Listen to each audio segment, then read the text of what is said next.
I think we're going to move on to our last speaker, which is Tony Liu. And so Tony is a graduate researcher in computer science at the University of Pennsylvania in the labs of Lyle Unger and Conrad Cording. His talk is on quantifying causality with quasi-experiments. So take it away, Tony. Okay. Thanks for the introduction, Steve. Today I'll be talking about quantifying causality more generally using the idea of quasi-experiments. So where are we headed? First, I'll talk about why estimating causality is important and why it's difficult, especially in settings when we don't have randomization of treatment. And then I'll talk about how causality can sometimes be estimated using quasi-experiments. So first, I want to lead with the argument that causality is at the heart of many questions that we care about as scientists, right? We ultimately want to understand causal mechanisms. Even if we don't explicitly state causality is our goal at the upfront of our study. Say if we want to examine the relationship between brain region A and brain region B, we might use a correlation analysis because that's sort of the best we can do with the data. But what we really care about is the causal relationship between brain region A and B. So we should really be putting causality at the front and center of our scientific studies. So let's get to one working definition of causality. You might be familiar with this in terms of the counterfactual framework. So let's have two variables, x and y. And the question we ask is, if we change x, does y change? And if y does change, then we'll say that x has a causal effect on y. We can represent this graphically with a directed edge going from x to y, indicating the direction of the causal relationship. And we commonly call this upstream variable, the treatment, and the downstream variable, y, the outcome. And we usually want to measure the effect the treatment has on the outcome. Okay, so how do we do this? Now, we've all heard of the saying that correlation is not causation, but I also want to emphasize a related point, and that prediction is also not causation. Machine learning prediction, to be exact. Standard machine learning algorithms really only capture correlational relationships. And what we'll use throughout this, the rest of the talk is a motivating example coming from a real machine learning study back in the 90s on pneumonia. So let's say we're a team of data scientists, right? And the hospital gives us a data set. And the hospital wants us to help them with this decision of whether a pneumonia patient should be sent home or admitted to the hospital. Now, there's a related causal question in that, what is the effect of hospitalization on our patient's pneumonia mortality risk, right? If we estimate the effect is small, then maybe we might be better off sending them home, or if the effect is large, then we should probably admit them. So now, we're data scientists, we have all this healthcare data that the hospital gave us. Let's build a machine learning model. And we build a machine learning model to predict pneumonia mortality risk. And what we find in the results is something somewhat surprising. We see that our model predicts that being hospitalized actually increases a patient's pneumonia mortality risk. Now, this sounds completely backwards of what we think. And if we use this model for decision-making, it would be sort of disastrous, right? Well, it's saying that hospitalization will make you worse, so we'll never hospitalize anyone ever. Why would we? That sounds completely nonsensical. But why did this machine learning algorithm come to this conclusion? The problem is what's known as hidden confounding. In this particular situation that I'm talking about with the study back in the 90s, asthma was a hidden confounder of both hospitalization and mortality risk, right? Asthmatic patients are not only more likely to go to the hospital, but they're also more likely to die from pneumonia because of complications. So if the machine learning model that we trained does not account for asthma, indicated by the dotted outline, it learns the erroneous relationship that hospitalization makes you more likely to die when the true relationship is being driven by the presence of asthma. So with this idea of confounding in mind, how do we actually go about estimating the causal effect of X on Y? Well, the gold standard in these situations is an experiment. And what I mean by an experiment is just any sort of study where we can randomize the assignment of X. And so what we have is our standard setup where the treatment, we're trying to measure the effect the treatment has on the outcome in the presence of confounding. And with the addition of random assignment, we are able to break the links between any confounders and the treatment and outcome. So if we randomly assign the treatment, we can know that the changes in the outcome Y due to the changes in X are because of X and not because of some spurious correlation with the confounder. And this allows us to estimate the causal effect of X on Y correctly. Now, this is sort of great. This is what we want. but in many cases, experiments are actually practically or unethically or ethically infeasible. Let's go back to our pneumonia example, right? If we wanted to run a clinical trial trying to figure out the relationship between hospitalization and mortality risk, this probably wouldn't fly in terms of IRB, right? If we randomly assign hospitalization to patients, we couldn't go through with that study on sort of ethical grounds. And in a lot of situations, we can't run experiments because of barriers like this, right? So what do we do? Well, we still have our original data that we ran our machine learning model on, right? But this is really what's known as observational data. And so we have to conduct an observational study. And in these situations, we do have to take into account the confounders. And what's commonly proposed in these situations is to control for the confounders that are present in our data. Suppose that we know from the onset that asthma is a confounder, and we can then subsequently include asthma in our analyses or regression of running regression of y on x to account for any spurious correlations that it might induce, right? So we've solved the confounding of asthma. But there's actually another problem. What if there's another hidden confounder that we didn't account for, such as smoking history? What if we didn't measure that? Well, we can say that maybe we anticipated that ahead of time and did measure smoking history, but the problem is we can sort of continue playing this game. We can keep on saying that there are additional confounders that we may not have recognized in these situations that could affect the relationship between X and Y. And so if we want to control for confounding correctly in an observational study, we need to control for all the possible confounders. And in many realistic scenarios, it's really, really difficult to claim this is true, right? Think of the brain. If we're trying to measure neural activity, it's conceivable that every other neuron could be a confounder, and we cannot possibly hope to measure all possible neurons. It's just not feasible, right? So in these observational settings, what can we do? There's an alternative called quasi-experiments that are proposed by that have been proposed by economists and statisticians over the past decades. And the idea is to look for something in the data that randomizes the treatment X for us, hence quasi-experimental. And there are numerous number of quasi-experimental techniques that allow us to estimate causality from observational data. And what we'll do today is take a look at one technique, the regression discontinuity design, in detail and see how it allows us, see how the data randomizes X for us. Okay, so what is the regression discontinuity design, or RDD for short?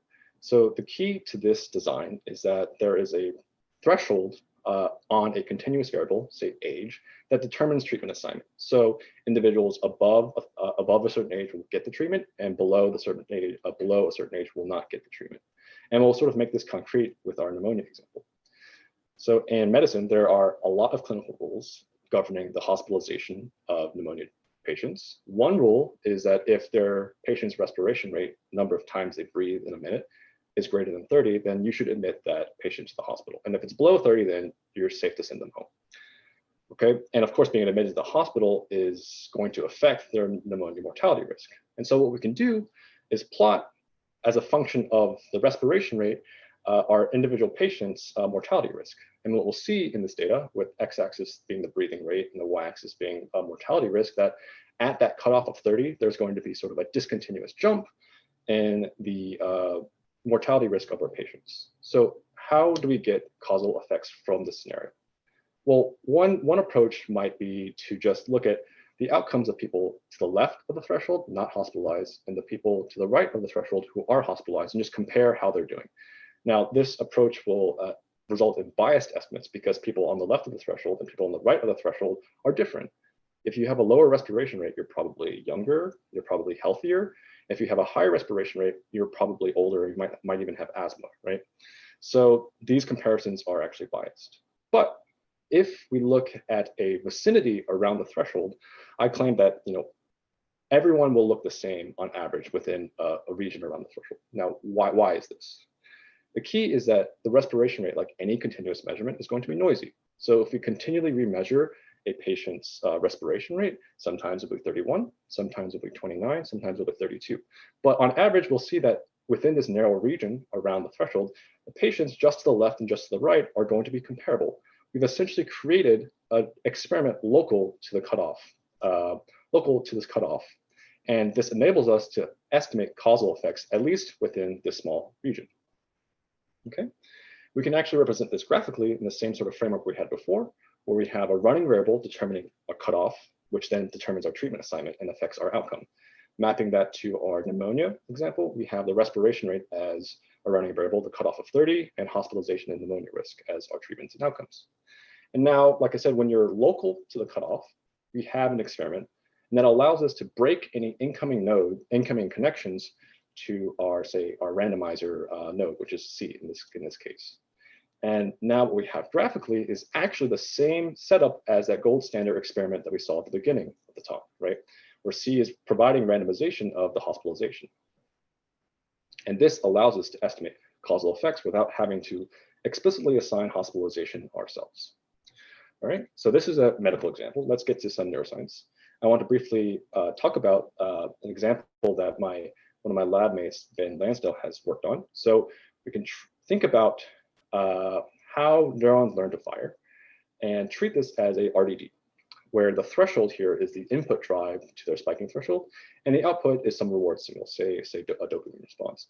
And what he found is that in this causal setup, the neurons will converge to optimal weights much quicker in an RDD than in a non-causal learning framework. I also want to sort of briefly mention my lab mates Ari Benjamin's Neuromatch talk this coming Friday on teaching causality to neuroscientists, where we also talk about causality and quasi-experimental designs. Now, these quasi-experimental techniques are not a silver bullet. There are actually quite a number of significant limitations to them. The first being that they require a very specific data jittering process. If we don't have a threshold in our data, then we're sort of out of luck in terms of being able to apply a regression discontinuity design.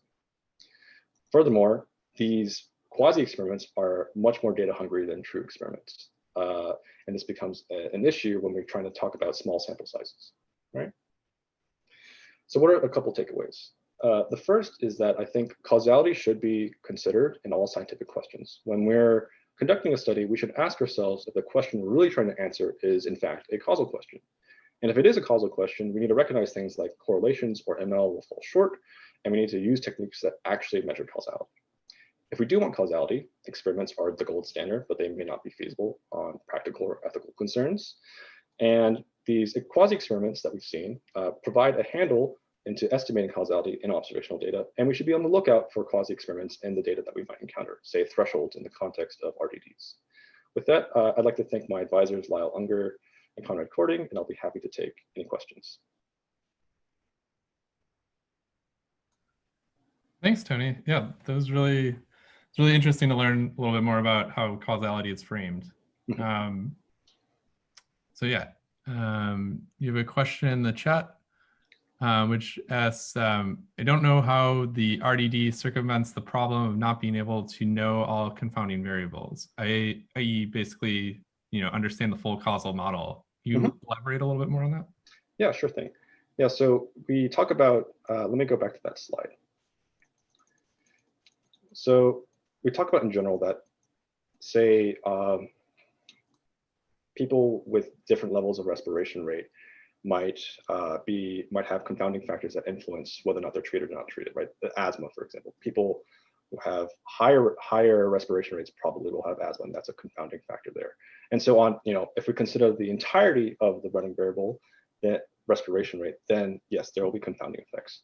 But the key is that if we get close enough to the boundary, close enough to the cutoff boundary, there is going to be a randomization effect in that there's noise being applied to the measurements that we're making. So even if you're asthmatic and sitting at 29 versus 31, you're comparable to another asthmatic person who might have a rating of just below the threshold when you're just above the threshold.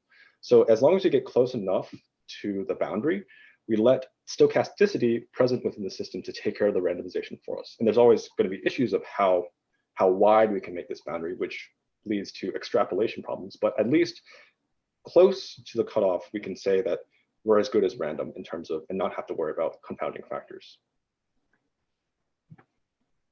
Cool. Excellent. I guess just a quick question.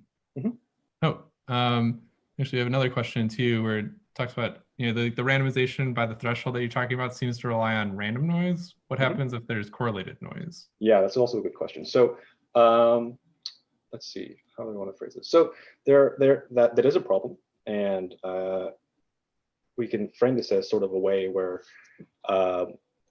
it's sort of a pitfall or something that we have to consider when we're applying regression discontinuity, and that there might be so-called cheating at the threshold. So people might be aware of the threshold and have sort of a tendency to manipulate their own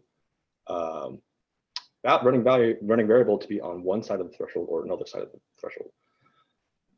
To keep it like a concrete example, say if like you're a pneumonia patient and you really want to be hospitalized for whatever reason, you can ask your doctor like, hey, can you make sure my reading is 31 so I can be hospitalized? And that, produces a correlated noise, a correlated bias of people who appear on one side of the threshold versus the other. Now this is a problem, right? This will cause issues with our analysis. But what's nice about this technique is that you can actually detect these sorts of biases in the data. If we plot the sort of density of people to the left and people to the right of the threshold, is sort of a robustness check of the feasibility of the design to say that, okay, the density should be continuous when we cross the threshold. And if we see sort of a spike in one direction or a spike in the other direction, then we say that we can't use an RDD in this situation. So yes, yeah, the correlated noise is a problem, but we can test for it. That makes sense. Yeah. All right.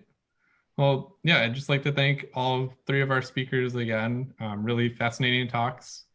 Thanks everyone.